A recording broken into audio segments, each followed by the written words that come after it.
Hello and welcome to the Brent and Tex show. How do you like that? We just rebranded it and everything. Well, he billed it as a takeover, so hey, Well, here we are taking over. Took over. They might not want him back now. I'm just saying. Yeah. They'd be like, Paranormal who? No. You know, and I just got off of a show a while ago. I was doing over co-hosting with this Selena Southern Belle Bigfoot with and we had Pops on, Gary Spikes. Oh, okay. And phenomenal show, man. Phenomenal. And you know, it's been so long that people know a little bits and pieces about what Pops has been dealing with. I mean, he's got Bigfoot on his property. That's where the house came from, the whole 9 yards. And of course, you know, him going out to Brown Springs, you know, and me and him spent a lot of time out there together. And it's really, even for me, I mean, I've been there most of the time, you know, I mean, well, in Brown Springs, been there, I think all of it, but, you know, I've heard most, if not all, these stories. And to sit there across the campfire for somebody and really get, you know, that emotion and pardon me, I just had to scarf some supper down. Which I got a leg up on Brent. He hadn't eaten. Not really. No. My damn glasses are broke. What the hell is that? So, but anyway, it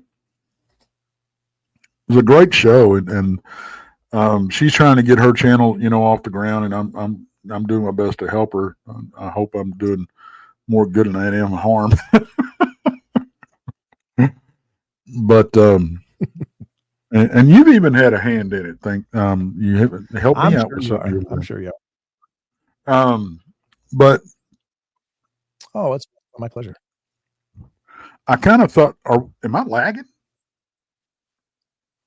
No, I think I might be, to be honest with you. Okay. But I kind of thought, you know, because we didn't really have a topic for tonight, and I thought, you know, coming off of that, the heels of that show, and I don't think me and you've ever talked about the whole mindspeak phenomenon and everything like that. No, we sure haven't. And it's one of those big question marks in all of this, and it's hard to wrap your head around. But you know, I've certainly talked to several witnesses through the years who've talked about them having communication with, and the power of those voices in their heads that they know came from outside of themselves, and how incredible that is. But yeah, we've never discussed it. But what are your thoughts? Okay, so here's where I'm at. Okay. I know people, and you know, Pops is not the only one that has experienced this. That I respect and I believe. Okay. Mm-hmm. But I can't get my mind wrapped around it, but I will say this: if it ever happens to me, I'm gonna be the first one waving my woo flag loud and proud, brother, because that is something that would blow me out of the water when that happens. I mean, and Pops is of the mind that they've already. I mean, it's a game changer, right? Because it's the potential phenomena a little better. Because I'm with you. I'm pretty much, you know, I try to I do leave room for the possibility of them being more than just flesh and bone. But I mean, what we do understand and know about them is that they are flesh and bone. They leave prints. They're observed eating. They can break things. They can, you know, alter the world around them at will, and often do. And there's of course the very rare reports of people being attacked by them, and so they seem to be, at least for the most part, a physical being. But I mean, if there is such a thing as mind speak, it takes out it takes out a lot of the this is just an animal equation, or this is just a Right. primate equation. And then you can't, I mean, and I don't think anybody that looks into it real sincerely ignores the intelligence that's obviously being displayed by these things, but he puts it on a whole different level. Now it's almost a peer level when it can talk to you through your thoughts and communicate that way, and maybe even superior to us Right. and in that manner. And then it becomes a whole different phenomena, really, right? It does. And I know I beat this dead horse. I mean, up one side and down the other. But and Pops went over it, during the interview about, how if it's them and not something else, and but I have that. I guess that is just something that is, and I don't know if it's me dealing with the paranormal like I do, or if maybe it has something to do with my time loss incident. But I don't know if I want something in my head, because I won't even, I won't even go, be hypnotized, to try to find out, exactly what happened on that stuff or anything else. I don't want nobody rooting around in my head. If I don't want you in there, get the hell out. Yeah. The only person I want talking to me inside my head is the Lord up above, and that's it. Yeah. But I don't know. I guess if I'm completely and brutally honest with myself, I'm spooked of it. Yeah, it is kind of spooky. Let me just address this in the chat. Kitty Cattywack says, I wonder if Brent will have his show tonight. Yes, Brent will. And I have a co-host joining me, Mr. Tex. Absolutely. We're literally going to leapfrog from one show to the next, believe it or not, folks. So yeah, there will be a portal later on after this. But yeah, I think it's a phenomenal possibility, but I'm with you. I don't like the idea of anyone being in my head without my permission. It's like, because if they can put thoughts there, can they also just see what's going on in there? And honestly, I don't even normally know what's going on in my own head. And the idea of somebody else trying to make sense of that is rather frightening. Well, I got so much damn room in there because there ain't much up there that I'm afraid they'll get lost and can't get out.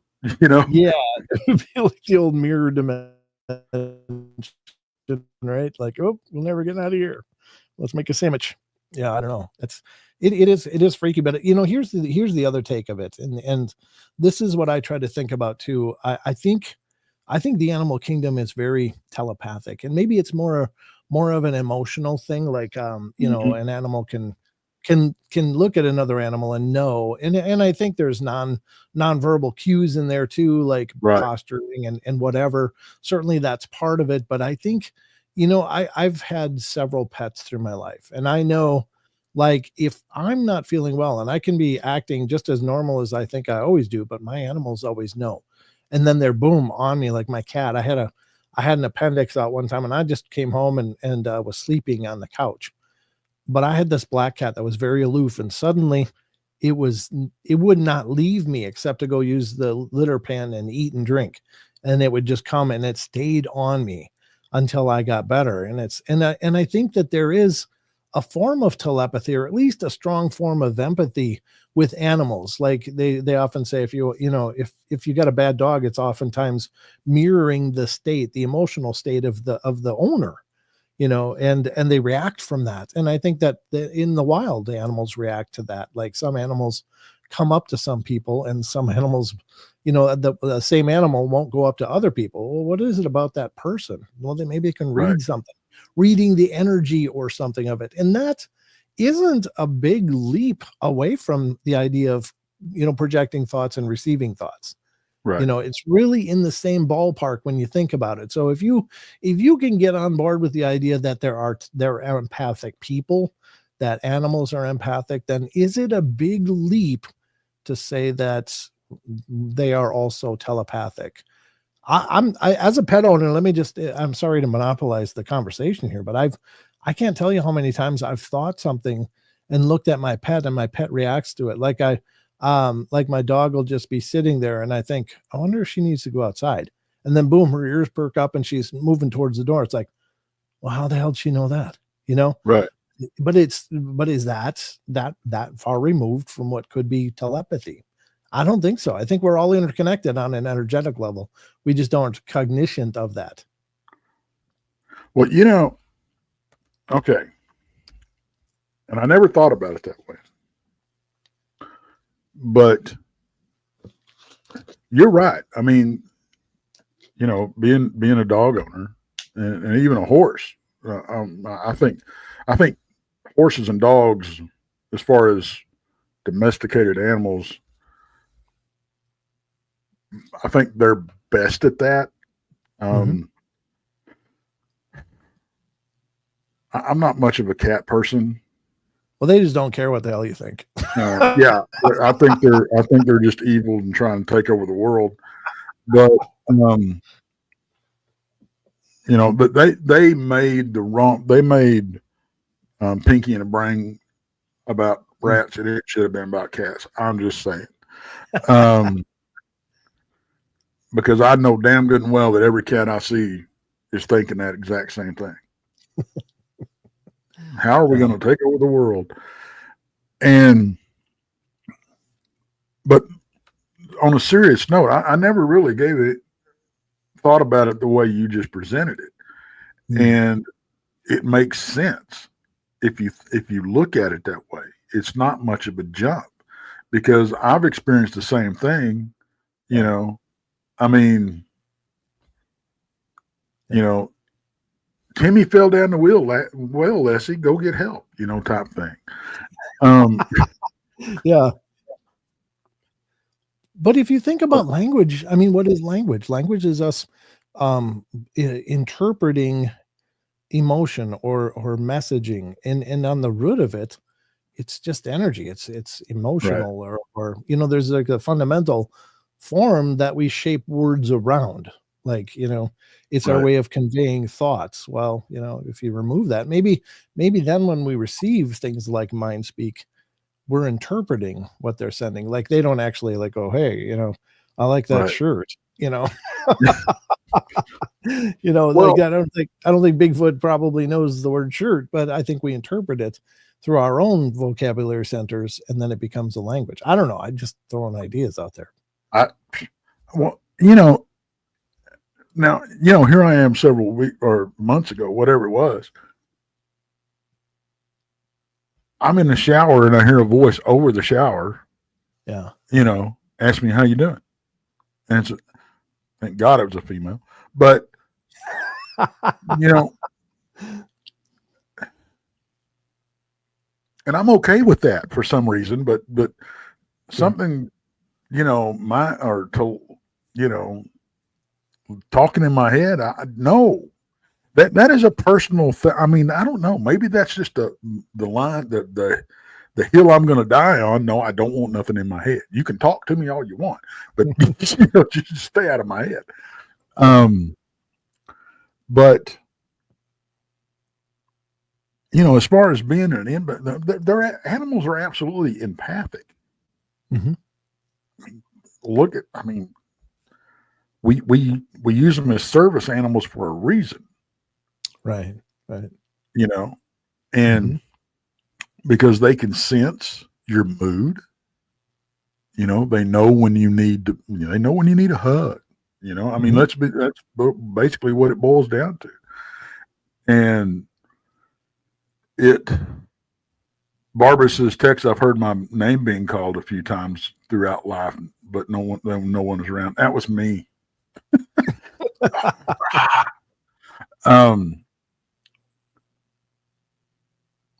Well, and Twisted says, Tex, if you were deaf, wouldn't you want to know sign language? Well, yeah. I mean, I know some sign language.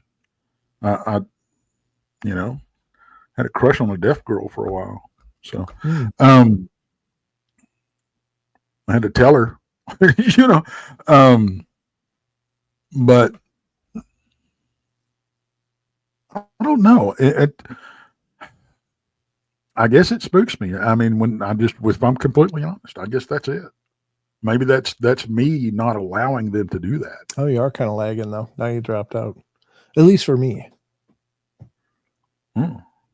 Okay, now you're back. I was looking at my signal and I'm like, it looks a little weak. Oh no. Okay. But it's back now, so I think we're good. But I was saying, maybe it's just that's me not. The reason I haven't had it is I won't allow it. Sure. I mean, I think you're right. I think that's a good point. That I again, I think that what? Oh, I was just saying. I was going to say I've been around several people in the field with me that have had it happen to them. And while I was standing next to them, I'm like, oh yeah, what'd they say? I mean, but I really think it's probably me, and I don't want to let it. I won't let it happen. And maybe it's part of the whole armor that I put up with the paranormal, because I do that. Mm-hmm. Absolutely do that. Sure. And to the extent of I get probably overconfident in it sometimes. But I don't think that's possible. But anyway, that's a whole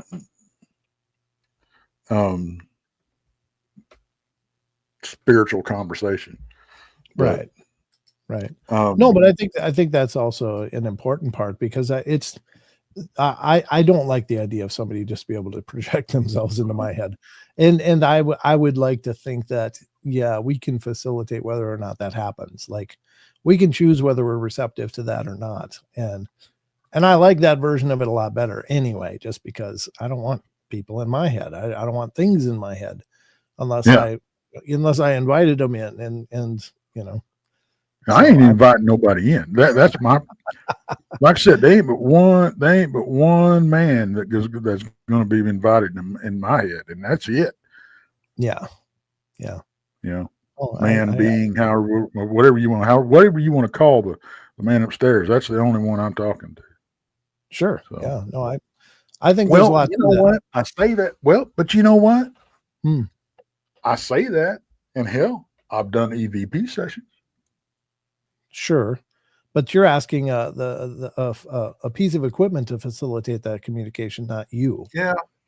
I guess so it's kind of the difference between doing EVP work and using a Ouija board. It's like asking them to communicate through a device. So it is one piece removed from you. You're not giving them permission to come through you. Like with a Ouija board, you're opening yourself up and say, come through me. And does anyone want to talk? And it's like, so I think there is that. I guess it's kind of keeping them at an arm's length type thing. Yeah. I don't know. It's a whole bag of worms when you open this. It's a lot to digest, because those claims are out there. And I do believe these people are experiencing something incredibly profound. But as a host, and I'm a believer, believe me, I'm a believer, believe me. Sounds like I'm selling you something, but honestly, I do, because I've had a lot of my own experiences. But I would say that it is hard to conceptualize. And I think it's okay to question things. Like, some people are so put off and put into a defensive pose if you question it. Like, well, how do you know that that's really what you experienced, or what was going on? You ask for clarification, and some people are like, "Oh, you're just one of those people." And it's like, well, no, I think we can have discussions. I mean, there has been a real, and I'm glad the trend is breaking now, but there was this real culture being fostered in a lot of different arenas about this idea that we have to have a monoculture of thought. Like, you must think this way, or you're this or this. And it's okay. It's okay to have differing ideas and views. I don't understand mindspeak. Again, I've not experienced it personally. I don't even think I've experienced it in terms of the ghostly world either. And most of my experiences are wrapped up in spiritual encounters, but that doesn't mean that I'm saying it's not possible. I just want to understand it, or at least dive into it, and that's okay. And we're getting a lot of freaking comments here, and True, Gary. Yeah, I like Gary's point there. I'm gonna go back through and highlight some of these because it's it's a great conversation to have. Now, I want to talk about this one. Denise says my puppy knew I had cancer before I did. I believe they can smell it. We know that. Sure. But they also pick up on the aura of that happens before seizures. Yes. Aneurysm, I mean, heart attack, the whole 9 yards. So they are very, I mean, either your body is putting off a certain pheromone that you don't realize. I get the whole cancer thing. Okay. Sure. I do. As far as scent goes, that's very black and white to me. But, and Denise, you're still here, and that's what counts. Yeah. So in my mind, you're a badass. Now, but when you start talking about these service animals that can sense the aura that you're going, and that's the way they train them. It's they don't train them to a scent for I don't think for seizures and stuff. Yeah, I don't know how they do it. That's a great point. But if they're able to do that, you're right. It's not a big leap at all. Right. Just imagine and that's one of the reasons I'm so incredibly fascinated by all of this stuff, is because I really think it has the potential to teach us a lot about ourselves. Because if we can receive telepathic communication, that must mean then that we have within us the mechanism and facility to be able to send telepathic communication.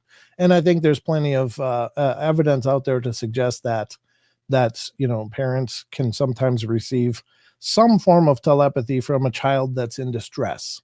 It's like, they're connected, and they get that connection. But I think a lot of this stuff teaches us maybe more about our reality and more about what is possible in this existence versus what we've been classically told to believe.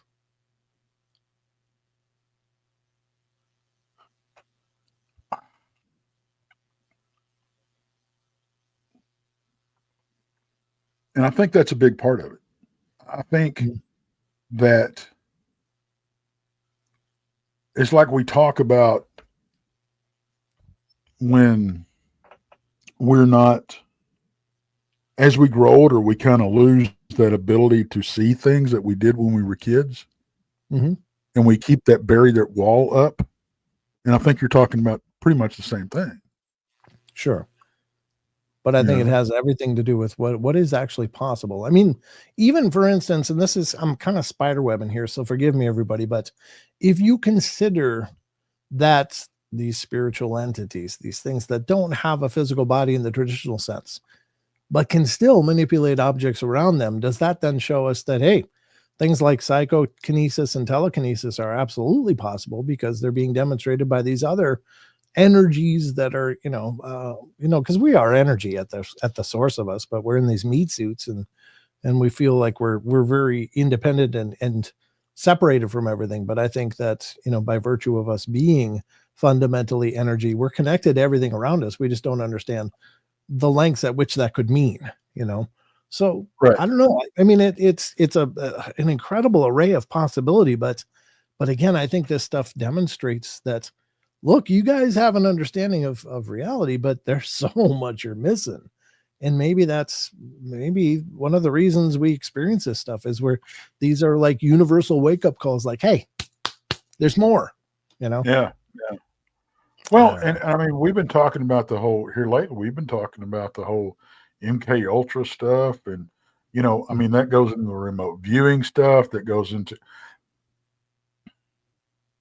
but I don't know if I don't know if I can say that was the same thing though, because I mean, not the remote viewing, but the MK Ultra. I don't know if that was thought control as much as it was or is. It's still going on. Brainwashing. Yeah. Yeah, conditioning. Yep. Brainwashing and conditioning. Yep. Yeah. Yeah, I think that's more of a dark side of how bad you can brutalize someone into recreating their identity into whatever the hell you want it to be, which is a disgusting thing. But I've talked to several people that say they were part of that MK Ultra program and they were victims of it, and it's devastating. But yeah, this is more of what actually is possible in this world. What is it that what is the nature and fundamental? And I realize this topic's going to get way too big for obviously to talk within a one episode show, but this is the breadcrumbs that I keep talking about when dealing with this stuff. It's like, what does all this mean? What does it mean? And I think it teaches us that we are way more dynamic and incredible than what we've been led to believe. We are capable of incredible, amazing things than what we've been conditioned to believe by our, Western, philosophies and sensibilities. Yeah, it's and I think as far as the Western Americanizing, I guess, Westernizing. Mm-hmm. Hey, T-Bone, thank you, man. Yeah, very cool. T-Bone's incredibly generous guy. Wow. I know, right? He's been so good. Love everywhere he goes. Yep. Yeah. And you're very appreciated, T-Bone. Just saying. Yeah, no doubt. But he is gifted, and that you don't know that you're just listening to this. The reason we're talking about T-Bone is because he just gifted 5 new Pauls. So I'm going to start calling them Pauls. That's the memberships. They're called the Pauls. They're Pauls. I gotcha. I like it. But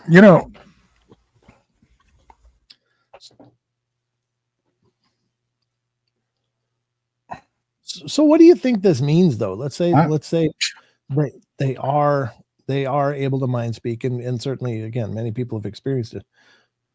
What does that mean to you? I'm just kind of curious of your take of that. What do you mean? What does it mean? Well, I mean, does it help to maybe identify the phenomena any better, knowing that they're capable of this potentially, and help us define what these things could be? Like I was talking about at the beginning of the show, because there's a part of me that wants to think these are just, and I don't mean this in a degrading way. I mean, all things in animals are beautiful, but that they're a simplistic hominid that somehow survived and has evaded our regular, observation. It's chosen our absence and continues to do so because it's a master of its environment. Or does this identify it as, wait, this is something a lot more than that? And what does that mean to you? I don't know, to be honest. Okay. I'm trying to communicate on how I feel about this whole phenomenon and be absolutely honest, because I've always kind of kept it at an arm's distance but I don't want to, because maybe I do as far as me personally. Yeah. But the people that I love and respect that are experiencing this kind of stuff, I don't want to put them at an arm's distance, arm's length away. Sure. And I guess that's a fine line for me to walk, I guess. Yeah. I don't know what to do with it. I really, really don't. Because for years and years, I've been saying, all the time. Hey, if you be in mind speak, if you're having mind speak going on, you better be careful what you're communicating with. And I still believe that. I still believe Sure. that because Absolutely. I think there are people out there that want so bad to not only find these creatures, but be, communicate with them or have a relationship with them, that they don't have that check and balance in there. They Right. just they leave them and they leave themselves open to, hey Ken, to anything, and I think that's very, that could be very dangerous. Yeah, I agree. I agree. Um, And I think there's a lot of things that would take advantage of that belief, and yeah, very dark, horrible things. Yeah, you're right. absolutely. There, there's definitely and this is almost, I don't want to say it's epidemic, but I think it's very prevalent in a lot of schools of thought. And I don't want to say they're Yeah, clubs or camps or whatever, but that each school of thought about what these phenomena are, they do have a confirmation bias of the narratives that match what they want it to be or what they believe it to be, and they have also an omission bias to omit the things that don't fit. And I think I'm with you. I think you got to look at this as holistically as possible and just look at all of the variables, all of the information. And I mean, it all can't be true, right? It all can't be true. or can it? Well, do you think? So is this is Why not? is is it potentially possible then that Bigfoot is a relic hominid that's also interdimensional, that rides UFOs and actually is a spiritual Drives entity, can tractors be and physical? Yeah, I mean, there's so many ideas, and can it be all of them? That's I that's don't where I get. personally. No, I don't think so. Yeah, me either. I Yeah. don't, and maybe I'm going to draw a hard line and piss some people off here, but I mean, I think if you're going to have your beliefs and your opinions, and you, I'm wishy washy enough, just trying to ride the line of, being open minded enough to accept people for what they say, but sticking to my guns. Mhm. And I think I don't think they're interdimensional. I can't go there. Right. Okay. I can't go to the fact that they turn into orbs. Can't do that. Fair enough. Um, I could go down the rabbit hole of mind speak just simply because of what we've been talking about, and I've never thought about it that way. I've never made the connection, and I guess, and I don't know why. I Mm. don't know. Maybe that was me being closed minded, um, in my own way, but I've never really thought about the whole. Well, animals are empathetic, and they seem to not just be empathic, but seem to, like you said, know what we're thinking on occasion. Maybe Mhm. not all the time, but on occasion. Um, and I think humans have that ability. So I have to make up my mind: is it such a big jump to go to the, you know, being able to communicate to I almost said tilapia, to telepathically. um, but I mean, is it that big of a leap? And am I willing to take it? You know, Mhm. I don't know. I'm going to have to spend some time getting my head wrapped around it, because as much as I dive in feet first in the field, Mhm. I mean, if if there's and that's going to get me and Brandy in trouble, because if we hear something or see something, we go, oh, we got to go see this. We got to go find out what this is. It's not like, oh, we got to leave. No, we're going that way. you know, and it's probably going to bite us in the ass one of these days. Mhm. But as much as I'm that way in the field, um, I'm hesitant on this. Yeah. I'm very hesitant on this, and I don't know why. I really don't know why.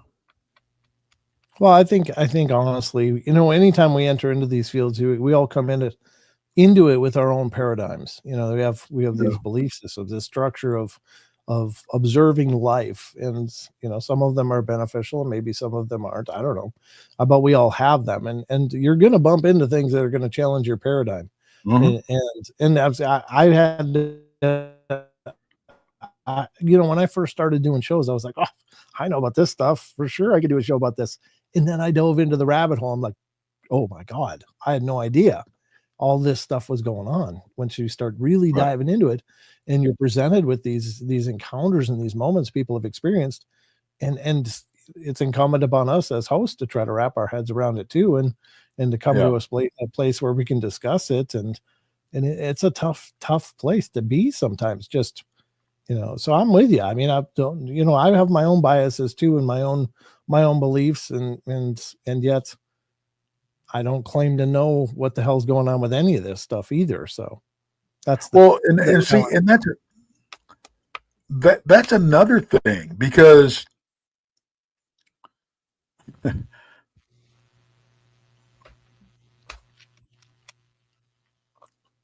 even if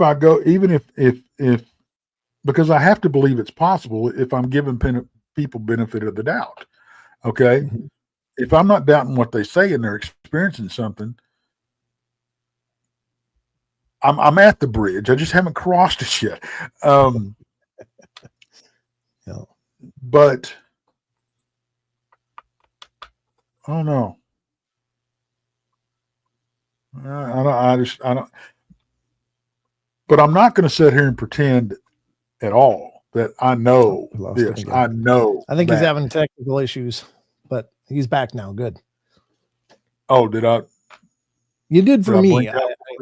Yeah, but it looks like you're back now. So, Oh, what did I leave off at?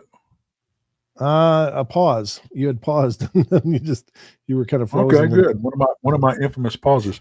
Um, but I don't think that I can. I can't pretend to know this and know that and know this. Okay, Mhm. I'm not one of these people that can get on here and go, I want to tell you exactly what these critters are doing and exactly what they do and what they think and how they crap and how they mate and how they do this and how they do that. Yeah. We don't know. And anybody that tells you they do, you need to go the other direction. That Yeah. being said, that being said, if somebody's mind speaking with these things and has a relationship with them, they're going to know that kind of stuff. Maybe. Maybe. I But mean, see and there goes another issue that I have. If you can communicate these things,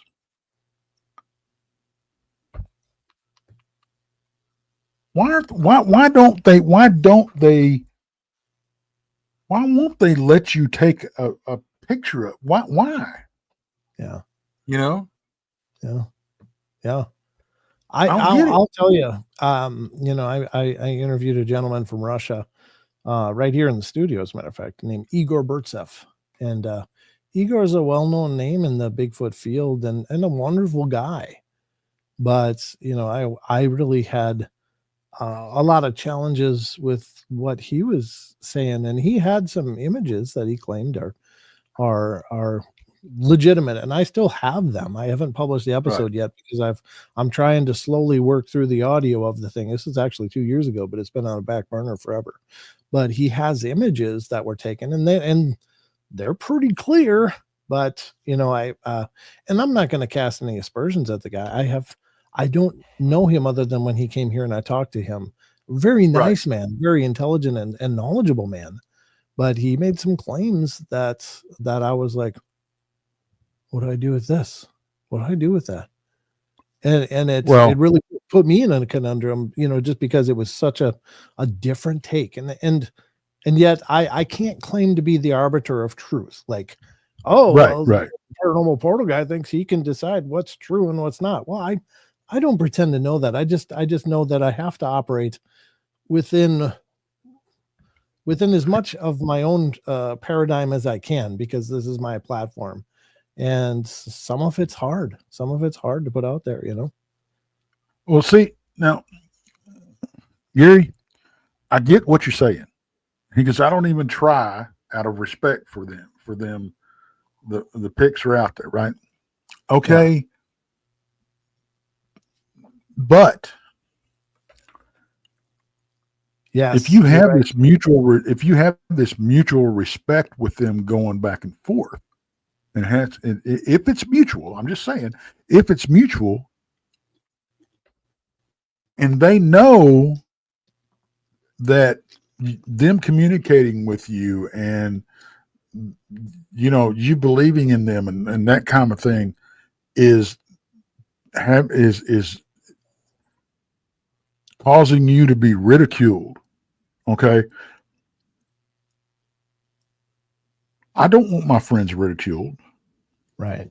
And if I told you I could balance 1,000 spoons on my nose, you know, while doing a salsa dance, I'm going to prove it. If you tell somebody and they tell you you're full of crap, I'm going to prove it because I don't want you being ridiculed. So if they have this mutual relationship, why wouldn't they go, come here, buddy? Click. Now tell me what they say. Yeah. Yeah. I mean, I know that's far fetched. I get it. And I don't know. Ristol says Igor was the one who got a phone call from Bigfoot live on the stage. Yeah. And that's another place where honestly I get stuck. I have the recording of one of those phone calls that was made apparently to the Bigfoot to his friend over there that's really close with the clan. And I'm not saying it's not possible, but it's just hard for me to get there. I just don't know what to do with it. And that's the hard part. Do I just act as a platform for anybody to say anything, or because I feel like as a show host, I do have a responsibility to my listeners, the people out there that are listening to my show. Right. And I don't want to just spoon feed them a bunch of, what might just be fluffy fairy tales. And I'm not saying what Igor's saying was a fluffy fairy tale or not. I'm just saying that I've heard some astronomical claims through the years, and I just have a hard time getting to the place where it's like, yeah, I feel like I should put that out there for everybody, and it feels like it muddies the waters even more. I mean, so here's kind of my take, Tex, and maybe I'm wrong.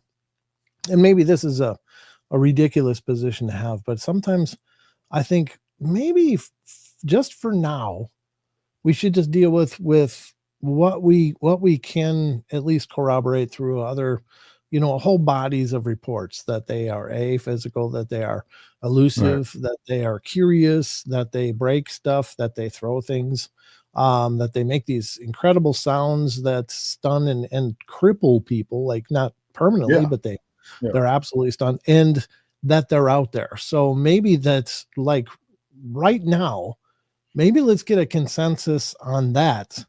And then, to help to build interest into people, accepting this fact that these things are out there. Because I agree with Carrie Arnold. Carrie Arnold always says, look, people have a right to know that these things are out there.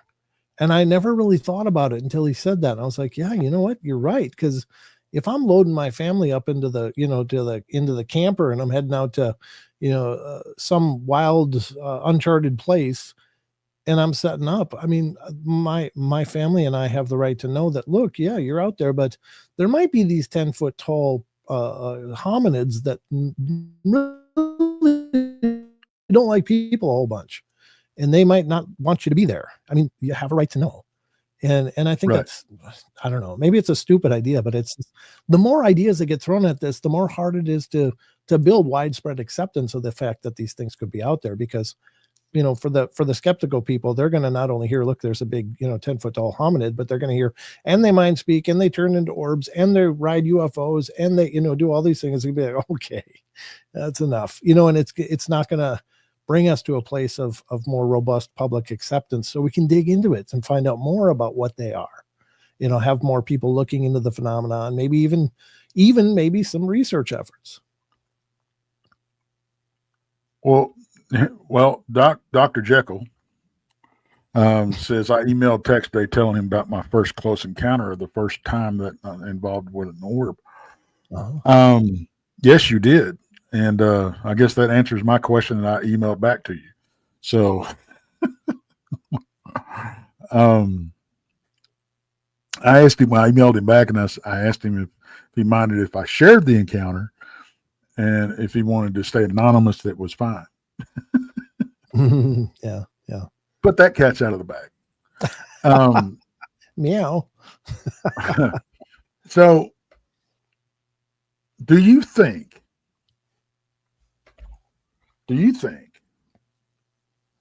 that if somebody, and I'm catching flack from Pops, and I get it, you got every right to, Pops.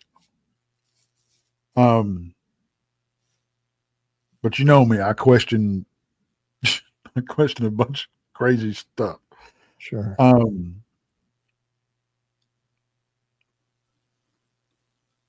Getting off the whole mindspeak thing. And this is another conundrum that I'm on the fence on. I really am.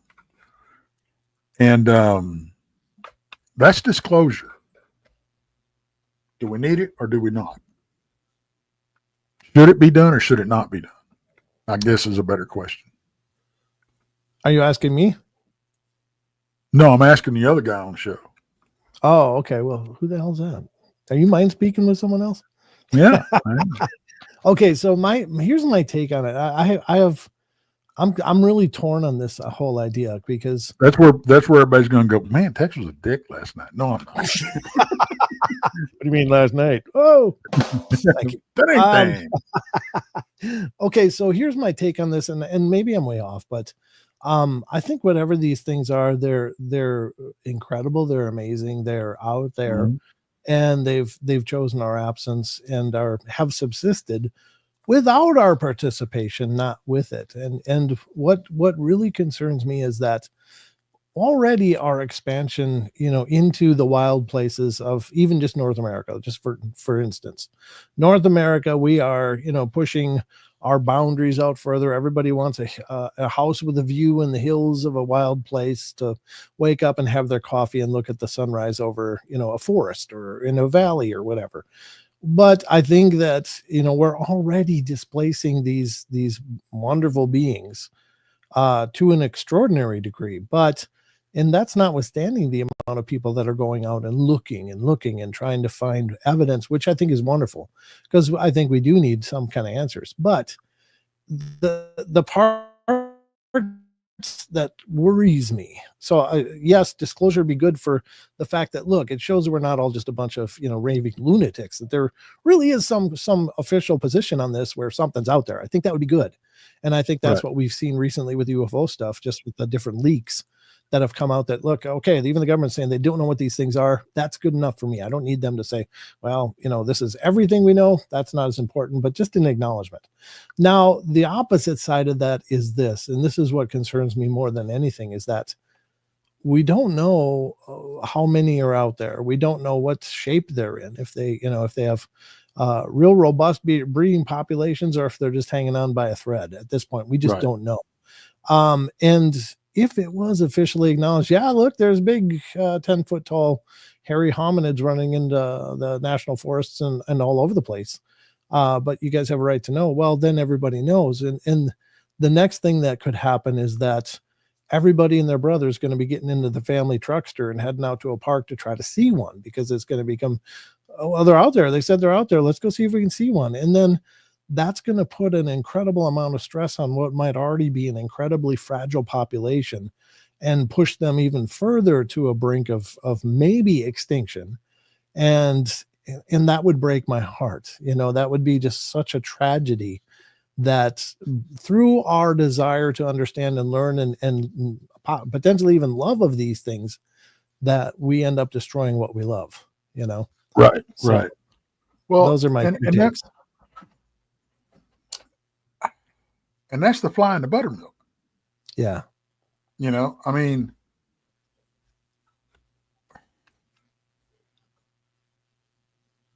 what would happen if, you know, they came off of it and said, okay, these things exist? There's so many things that could possibly happen with that, because, and not the least of it is what you were saying. You know, every Tom, Dick, and Harry is going to be out there trying to take a selfie with these damn things, just like they do the damn buffalo and everything else. Okay, yeah. But oh God, yeah. Oh, I know. I mean, you got idiots out there trying to take a selfie with a freaking tiger and a lion. You know, have you seen that video? It was back in the 70s or 80s, where the family was going through. There's two carloads, two families going through this drive-through safari park. Oh God, I think I did. And the father gets out of the car with his camera. Yeah. Do you know which one I'm talking about? Yeah, and the lion comes up around from behind him and takes him down. And yeah, and then the last thing you see, and I mean, the family's sitting there in the car watching their father getting eaten alive, and you see the lioness running off in the brush with his camera in her teeth. You know, yeah. As horrific, and I feel so sorry for the family. I really do. I don't feel sorry for the guy. No. Okay, I don't. That's right. And I get in trouble for saying this, folks. I really do. But that's natural selection at its best right there. I know that's a harsh way to look at it, but well, it's stupid. Look at it this way. This man had young kids. If he was stupid enough to do this and get himself killed, what's he stupid enough? What would he have been stupid enough to do and get his kids hurt? Okay. Yeah. That's thinning the herd. Okay. That's what that is. That's culling the ones that shouldn't be there. Right. Because it's honestly like you know what? Since I opened this can of worms, I'm gonna go here real quick, Brent, because okay. So if you believe in the man upstairs, okay. Brent's like, oh God, where are you going? I believe in that guy. True. Well, I do too. And we all say he works in mysterious ways, right? And everything he does has a reason. There's an end, right? There's a means to the end, right? The suffering that we go through, the hard times that we go through, all of it has a reason. All of it has a purpose. Okay. What if he took that guy out to save his kid's life further down the road? There's merit to that. I mean, yeah, it's hard to understand. So, but getting back on track, like I said, the least of things that would happen are not the least of the problems that we would have is people like that trying to get a selfie with this thing. But they're not doing anything different than what we're doing now as far as researchers go. I'd love to have a selfie with one. Okay, I'm just saying. I want that experience where I wake up and roll over my tent and have something peeking in my tent at me. But I mean, it may be a careful what you wish for thing, but I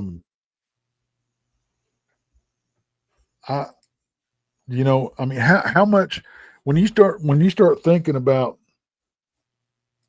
things that the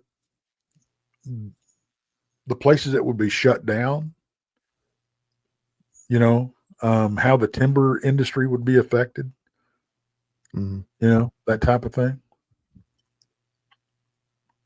And I think honestly, they're more worried about that and the money than they are anything else. Yeah, I think most most decisions like this are centered around what will it hurt? How will it affect how we're making Yeah. money and who's donating money? Yeah, I'm sure that Yeah. these are, unfortunately, that's usually the case. Is there's a denominator of every one of these fractions that equals dollar signs. Yeah. Oh, absolutely. Absolutely. But what do you, just as one of my final thoughts, do you think Are that you going to die? no, I'm just You said final thought. well, no, I know you Make said it we're special is all I was going to say. going about an hour, so I want to belabor this extra long because we got another show to wrap for. But so do you think? I mean, in your serious estimation, Tex, do you think this will be a matter of fact eventually? I do.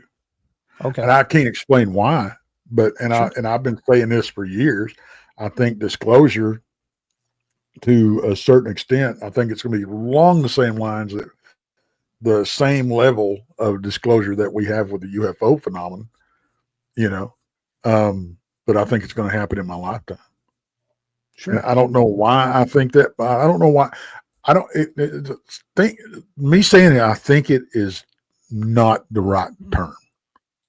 Okay. I know it for some reason. I feel it. So yeah. And I think you're right. I think that honestly, it's just a matter of time, because with the technology evolving, and if this is truly a natural terrestrial animal or creature or being or whatever, then it can't evade everything forever. But again, that I just worry about what does that mean. To me, that's the scary version. So that would be the heartbreaker, that it's real, but hey, guess what? There aren't any anymore. You're like, oh man. Yeah, but I mean, look at all the other species. We had that conversation the other day. Sure. Me and you did. They're extinct. They're extinct. Well, they're back. They're back. There is that. Obviously, we're not really good at seeing these things anyway.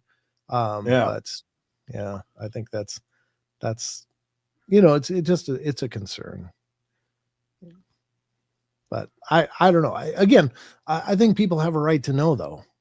So again, I'm torn about this. I'm really back and forth about it, because people do have a right to know, but what does knowing do to affect their continued propagation? And see, see, when you start talking about people have a right to know, because I think it's fair enough to have an understanding of what you're going into. It's like if somebody had a pond and it was full of piranhas, but they were like, oh yeah, if you want to swim there, that's your choice. Well, it's like, yeah, but it's full of piranhas. You shouldn't let people swim there. Yeah. So there's that. I mean, that's what I mean. I'm not saying that, people have a right to know everything. No, not necessarily, but they have to know, they have a right to know if they're potentially entering an area that could prove to be incredibly dangerous. Now, I'm not suggesting that these beings are, but if they wanted to be, there isn't a damn thing any of us could do about it. Right. Yeah. So I don't know. I kind of have a problem with the whole, when you say people have a right to know, right. I kind of have an issue with that, because I think back in the day with the indigenous people, and we have a right to this land. Here we come as white folks. I have a right to this land. No, you don't. You don't. I don't mean it in an arrogant way. I just think it's, just in a, to know what you're dealing with when you're entering space, like again, the piranha thing. No. If you knew you had piranhas that were propagated in there and you let people swim in it, then you're a dick, because you just let people go in there and get harmed or killed. And well, you're right. Yeah. I mean, same thing with the warning, there's alligators in this water, type thing. Yeah. And don't stop the people from jumping off. You heard about the guy that jumped off the dock, the drunk guy? Oh God, I haven't, but I'm sure I'm gonna be I'm not going to be probably real surprised how this goes, but go ahead. So this guy is Louisiana or East Texas, one of the two, or maybe Florida. I can't remember. But anyway, there's these people and they're at this pond or place anyway. And there's a dock, and it states alligators are present. Danger, do not swim. And he's like, literally runs down the dock, jumps, and in midair is screaming, "F the alligators!" and jumps right on top of one of them. How does that work out then? Not well for him. Yeah, they recovered what was left of him. God. But if that's not poetic justice, I don't know what is. That's a Darwin Award right there for sure. Absolutely. Absolutely. That's for sure. That's, I was thinking about, you're not going to outswim an alligator. You're definitely never going to outswim an alligator. You see some of those documentaries, especially from like Africa, where it shows those, where the water buffalo and all those animals do these crossings. And these big Nile crocs are just about running on top of the water, getting to those animals. And it's like, yeah, you're dead. Everything. And then they grab on and it's game over. It's just game over. It's like that family that was in Florida, and they were like taking their little toddler and wading in the water around their resort. And then sure enough, there was a croc or an alligator in there, and it grabbed the kid, and it's game over. I did not hear about that. You're in Florida. You're in Florida, for God's sakes. So it's hard to, obviously nobody suffered more in that than the actual parents watching it happen. And that's right up there with Michael Jackson dangling the kid off the balcony. I mean, I'm sorry. That's, yeah. So anyway, yeah. I don't know how we got here, but we got here. Yeah. Anyway. Well, we don't have to go there on your show. No, I got a different agenda for us. Brent saying, "I'm going to keep Tex away from this topic." We will not discuss natural selection. Oh, it was at a Disney resort. Yes, it was. Yep. Kevin Bodie says, "Yep, you're absolutely right." Wow. Horrible, sad event. Oh, being a parent. I mean, even just being a parent, being a human being and hearing that is just devastating. Yeah. Poor kid. God. That's horrible. Wrong on so many levels. Yep. Well, folks, we're going to cut it off, and I will answer a few questions. Yes, Brent's having a show, and yes, you're going to see me and him, more of me and him, but we're going to be talking what he does. He does a good show. He's not. I don't even know what I'm going to do, but we're going to have fun doing it. Right. So, and then after that, Rob's show, the girls and Paul are going to be doing a live investigation. So tune in for that one for sure. So we're going to cut y'all loose and let y'all have a little bit of break before Paul's show. I guess I'll let Paul go eat some supper because he's about to drive and blow away. My name's Brent. Huh? What? Did I say Paul? I think Tex lagged out again. Did I say Paul? Yeah, twice. This is us doing Paul's show, and now we're going to do Brent's show. So I give up. Either way, come and join us. We're going to have a good time. It'll start at 7 p.m. Pacific, 10 p.m. Eastern. Love to see you guys over there. That'd be cool. Yeah, y'all go see Paul Thomas at a Paranormal Portal. You're just going to continue to brutalize my shows any way you can, Tex. I love you, brother. I still love you too, you bastard.